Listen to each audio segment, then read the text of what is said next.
Have you noticed that when history talks about almost nuclear war, it usually feels like a movie? Except for one detail that's worse: no one wrote the script. And when no one writes it, the world depends on things too small to feel real. A decision made in a rush, a phrase misunderstood, a button that should never be pressed. And in 1962, the thing that almost opened hell wasn't a missile. It wasn't a president shouting. It wasn't a general pulling a trigger. It was one man alone inside an airplane, drifting a few degrees off course, and only realizing it when it was already too late because, picture it, the sky's huge, cold, silent. An American aircraft crosses an invisible border, entering a place it cannot be in. On the other side, in a Soviet room, men in uniform lean over a map and begin to draw a line with a ruler, as if it were just geometry. But it isn't. They track the point, calculate distance, check the clock, and ask the question no one wants to say out loud. If this is the beginning, do we react now or wait? But waiting can mean dying, and reacting can mean starting the war. And the worst part is that plane wasn't the only accident in those days. There was a second one, hidden underwater, in the dark, with no radio, no air, with exhausted men being shaken by explosions. A Soviet submarine. And inside it, a weapon that could turn the ocean into a fireball. I'll get to that part, but first you need to understand something. The crisis didn't begin with missiles in Cuba. It began with fear, pride, and a chess match where each side convinced itself the other would cheat. And here's the promise of this video: when you hear the full story, you'll realize the world wasn't saved by perfect heroes. It was saved by flawed people, tired people, people who hesitated, people who made the right decision for the wrong reasons. And that's terrifying because it means the line between peace and the end of the world isn't a wall. It's a thread. Asterisk, asterisk. It starts in 1961. The United States places missiles in Turkey near the Soviet border. And on paper, that looks like strategy. But for Moscow, it feels like a weapon pressed to the neck. The logic is cruel. If those missiles can reach key targets in just minutes, then the USSR's response time shrinks. And when response time shrinks, fear changes shape. It's no longer if they attack. It becomes what if they attack and we find out too late. That kind of fear makes governments see the world like a narrow corridor. Either you gain space, or you get crushed at. Then comes Cuba. Not long before, there was the failed attempt to remove Castro, the Bay of Pigs, for many Americans. It was an operation that went wrong. For Castro, it was a message: they won't stop. And when a leader believes an invasion is inevitable, he starts looking for absolute guarantees. Guarantees that don't exist. So he clings to the closest thing: deterrence, the idea that if the price is high enough, the enemy backs down. That's the context in which Khrushchev arrives with the proposal that, in his mind, seems fair. If the U.S. can surround the USSR with missiles in nearby regions, why can't the USSR do the same? Why not place nuclear missiles in Cuba, just a short distance from the American coast? And here the first strange pattern appears. The plan wasn't only military. It was psychological. It was a message. It was an attempt to force the other side to feel in their own skin the same discomfort. But the plan had one essential condition: it had to remain secret until the last moment. The idea was to ship missiles and troops little by little, assemble the bases quietly, and only announce them when everything was ready, when there was no way to undo it without humiliation. But here comes the classic human failure that destroys grand plans, the reality on the ground. Because one thing is to think about Cuba in Moscow, inside a room with clean maps and straight lines. Another is to look at Cuba for real. Bad roads, difficult logistics, rain, heat, rocky terrain, a lack of compatible equipment, and above all, the impossibility of hiding huge structures in a country that doesn't have the perfect force someone imagined. And that creates the question that keeps pounding. If even Soviet officers on site realize it can't be hidden, why does the plan continue? The answer is simple and dangerous: because challenging a top-down decision has a cost. And in highly centralized systems, no one wants to be the messenger who shows up with the word impossible. So the plan moves forward, crooked, limping, delayed. And the more it moves forward, the more expensive it becomes to admit the mistake. That's how bad decisions become traps. Meanwhile, on the American side, another question runs underneath everything. What are they doing there? Because Cuba becomes a constant point of anxiety. And from there, the pieces begin to align for the moment when someone will look at the right place on the right day, with the right camera. Asterisk, asterisk, then October 1962 arrives. A U-2 flies over Cuba and photographs what shouldn't be there.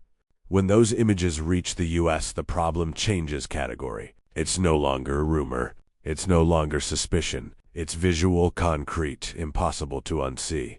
And now Kennedy falls into a situation that seems simple, but is a logical nightmare. If he strikes, he may start the war.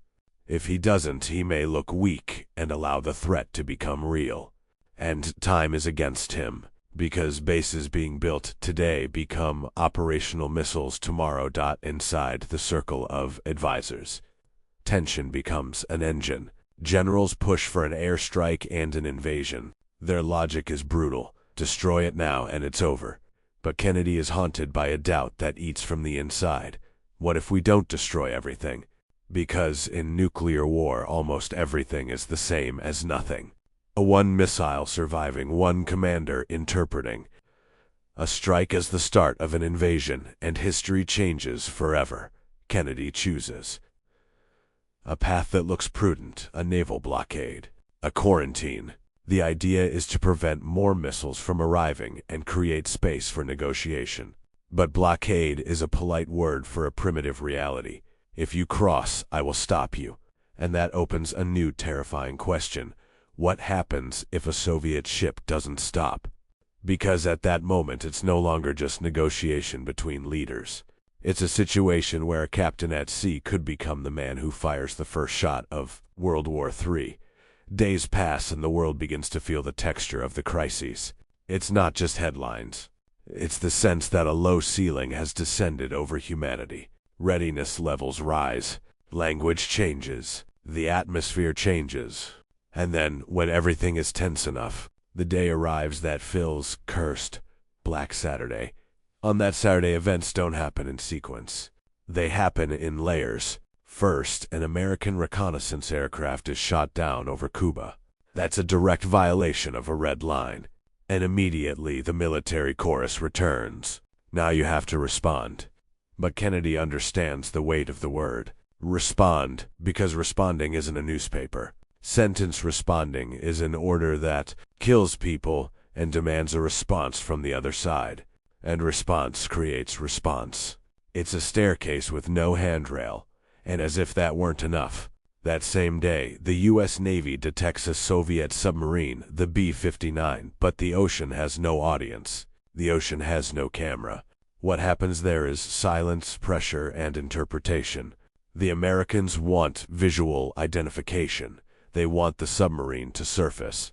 And to force it, they drop training death charges, technically harmless, a signal. But inside the submarine, you don't see the label training. You only feel explosions. You only feel the hull vibrating. You only feel the air getting hot and heavy. Men sweating, the radio failing, the batteries dropping, and the most dangerous thought in the world being born. The war has already begun. And here's the detail that turns the story into horror. The B-59 carries a nuclear torpedo. Not a metaphor, not capability. A real nuclear torpedo. And there are procedures.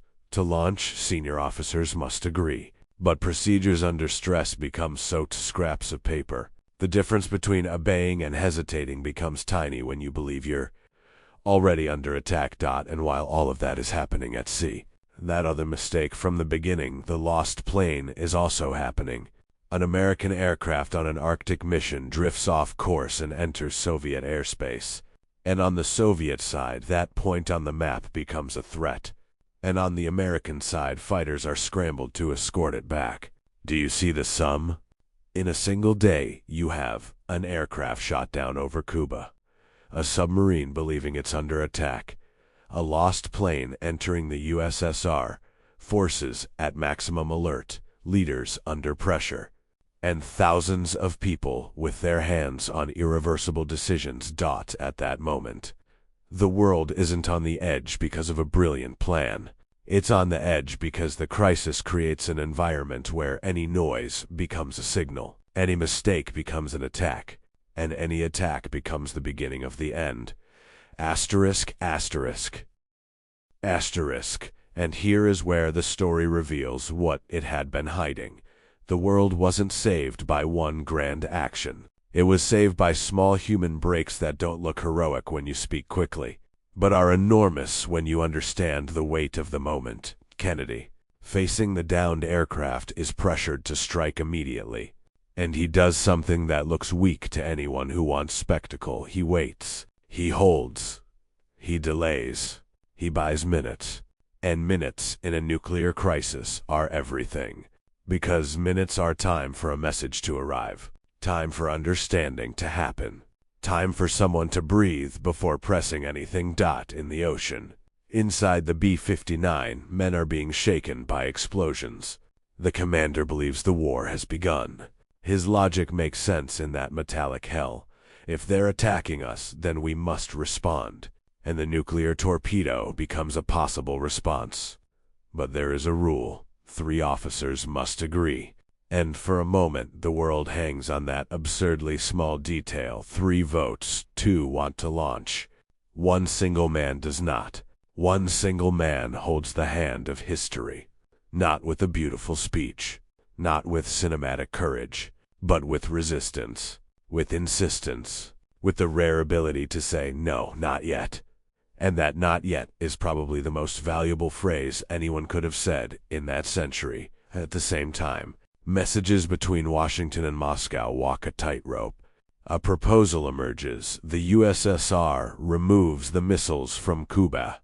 The U.S. pledges not to invade the island. And there is another piece politically toxic that must remain discreet. The removal of American missiles from Turkey sometime later without looking like a public concession. Because in the end, leaders also have to sell the result at home. And this is another dark part. Sometimes the world is saved not only by strategic decisions, but by ways of preserving image so that no one, out of pride, blows everything up. When the deal closes and missiles begin to be dismantled, the planet breathes. But it's not a breath of joy. It's a tired breath. Because the crisis leaves a scar, it proves that when tension rises, the world doesn't become a rational chessboard. It becomes a place where chance, error, interpretation, and fear can take control. And now the revelation that changes the context, the one you only understand at the end. The difference between peace and Armageddon that week wasn't a safety wall. It was a thread, and that thread passed through human hands, flawed, tired, pressured. That could have done otherwise. So when someone says we would never get that close again, remember, we did. And it wasn't necessarily because someone wanted to. It was because the entire system under stress turns the world into a machine of misunderstandings. And perhaps the cruelest final image is this. It all began with secret plans and hidden missiles.